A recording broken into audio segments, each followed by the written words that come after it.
I came because there was a unique focus on battery materials that you started this year, and so that was a key interest to us. We're using obviously lithium-ion based batteries in all of our vehicles now. So that is all of our electrified vehicles, hybrids, plug-in hybrids, electric vehicles, and I was glad to see that focus. And I was asked to come and sort of talk a bit about what we anticipate in terms of the material usage in the future, and what are the key challenges, what are the issues that we're seeing, and how are we sort of managing that at this point.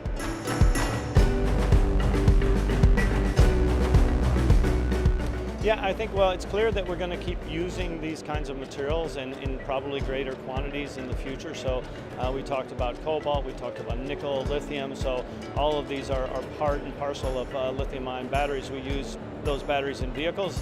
That's a tremendous amount of battery energy that goes into vehicles like an electric vehicle, so it's a significant usage of the material. We talked about how that's going to expand over time. What are the pressures? Why are those things happening? So either they be regulatory or obviously climate change concerns by individuals and customer preference for the types of vehicles that they're driving. So we talked about that increase, and part of how Ford is managing that, our use of blockchain technology, for example, to understand where the cobalt is coming from, that we have traceability from mine to processing to finally battery production and then battery use in our vehicles.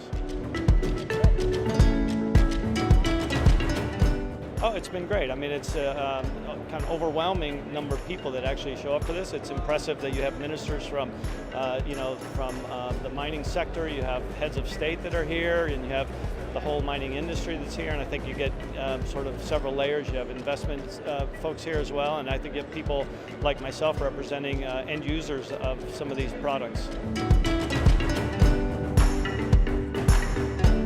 Well, I really came here to learn as much as I could about materials that are of interest to Ford, projects that are being started, investments that are being made, and also I'm really kind of gratified to see a lot of talk about mining as focus on people involved in the mining process, sustainability of the mining, and how do we sort of protect these areas and protect the people that are involved. I think that's really great to see that focus, and I'm really encouraged by that.